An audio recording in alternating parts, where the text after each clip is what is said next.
Right, yeah. So the poetry is better than doing it just by talking, is that what you're saying? At times. Sometimes I'm more clear in the concepts I want to discuss. Sometimes my mind feels a little bit foggy.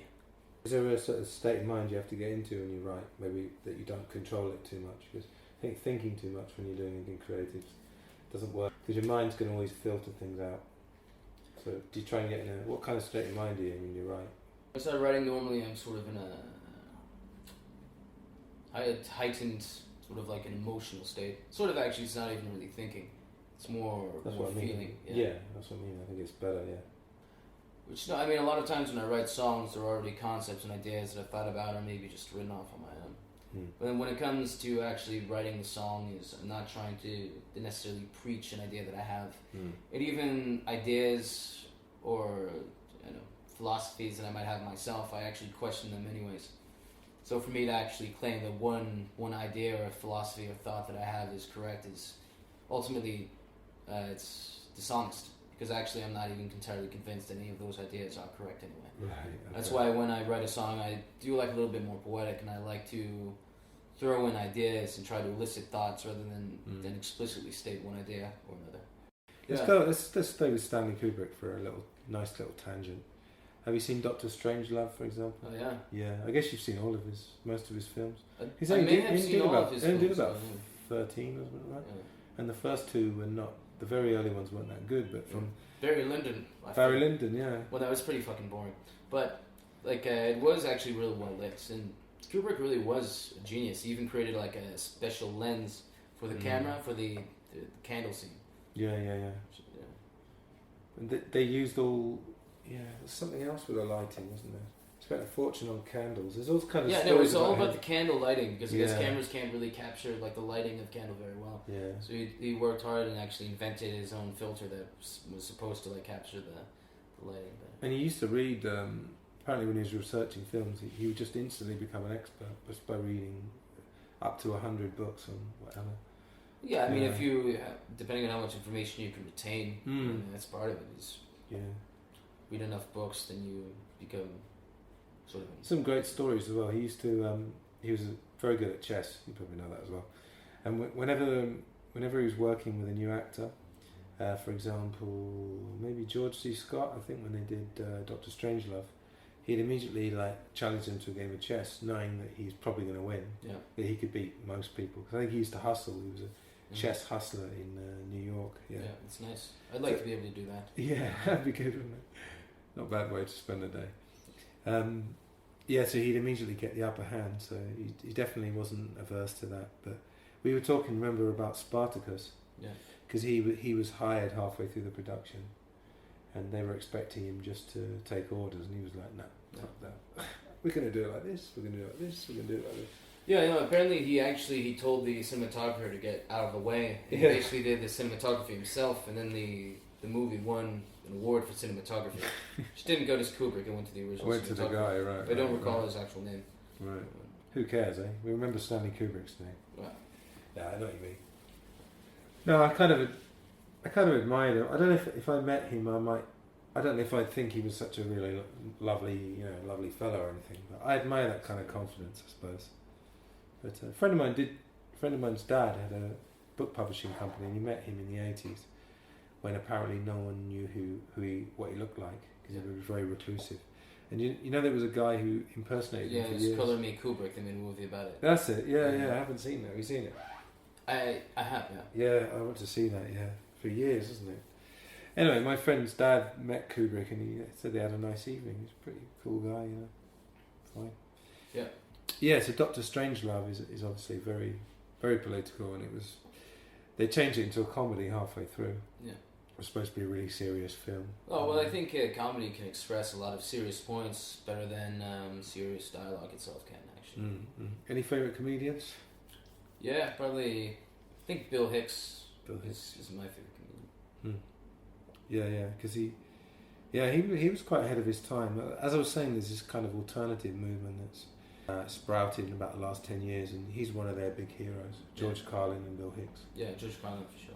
Yeah, because what was really interesting about Bill Hicks is that he was around at the time of the first Gulf War, Yeah, I mean, it's really funny is you have all these people that are around during the first, during the Gulf War, that actually, if you listen to a lot of Bill Hicks clips about it, is that you could apply the exact same Exactly things. what I was going to say, yeah, you're right. Because history, it's just repeating patterns, isn't it? There's nothing really new.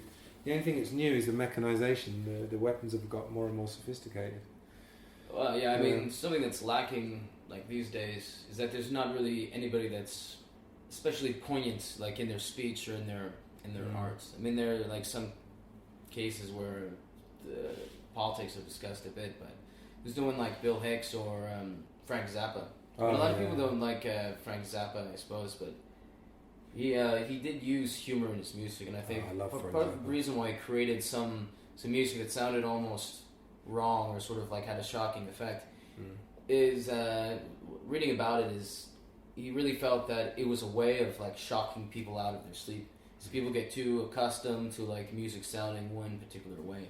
So if you put in something abrupt, something that sounds a little bit ridiculous, something that sounds off or strange, it actually forces people to like wake up and actually think a little bit. Yeah. And I guess for him, it's like in societies that people generally tend to sleep through everything that's happening. And you need something to sort of shock you and like wake you up. There's not really any artist of any kind that I really see. I wonder why. I mean, maybe there's a little bit. Maybe I do like Jon Stewart. I think from time to time, like makes some like really poignant, like insightful jokes. But it's limited though because he's a mainstream TV guy. You know, I mean, he interviewed Obama and didn't probe about anything. And clearly, you know, that is one of the things. Not really going to risk his career, is he? Well, it's one of those things where it's there haven't been as many. I'm not sure if sketch comedy itself is actually something that's becoming something of the past. It's not as popular as it was, but I know on Saturday Night Live, for example, always would make fun of presidents, for everything. But I haven't really seen comedians like make fun of the contradictions that you've seen, like in Obama, in terms of like what his policies were as he was a senator versus what he does now. Well, I was telling you earlier, there's a YouTube video called Senator Obama versus President Obama. It's done as a mock debate. Yeah. Which, I think it's great if you like Obama, that's fine. You like everybody's free to love. Well, actually, I think no one should love a politician, but you're free to if you want to. But it's just, I think it's important, even if you do really like a politician or like anybody at all, is that there's a point where you need to. I think humor and comedy is a way of holding people accountable to a certain degree. I think if politicians aren't really like taking jabs, even if it's a politician they like, I think that's a problem. I think it almost is a responsibility of comedians and even like musicians to a certain degree to challenge the norms. That's always my feeling on it. But I wonder why there aren't many people doing that now. Have we just become too sterile in the industry? Or? Well, it's not necessarily that no one's really doing it. Well, maybe no one is. But part of the problem is the platform of technology. So there's so much information. There's so much music. It's harder for individual artists to really rise like they used to. Yeah, fair enough. Yeah, I mean Zappa was absolutely unique, wasn't he? And in England we have a good tradition of absurdity. Have you heard of Monty Python? Yeah. Who doesn't? No, I didn't. I wasn't sure how well they're known. Like they're pretty overseas. Well known, yeah, they're big in Spain actually. They're big everywhere, aren't they? Yeah. But their sketch show wasn't really that good. I prefer the films to the TV show. But really, I felt like sometimes in the films is that like it was better almost cut up into smaller sections. Right. Yeah. Well, I mean, I think maybe the sketches in the movies might have been a little bit better. But I felt like keeping the duration was a little bit too long to keep laughing. So I think they're designed for films, man. Yeah. Or short films. No, what I was going to say was, they'd have. We did a very good thing of this sort of juxtaposition of having people in positions of authority looking absurd. Like they'd have a sketch where you'd see someone making a really profound, powerful politician's speech, and then they cut. And he's sitting behind a desk, and then under the table he's like sitting in his underpants. Yeah, just stuff like that. Yeah, or stuff that doesn't mean anything, but it's still profound because it's commenting on absurdity. Yeah, I mean sometimes it's absurdity for the sake of like it's humor, but I think people, politicians, celebrities, journalists, everybody are absurd. Not all of the time, but there's always an element of absurdity that exists.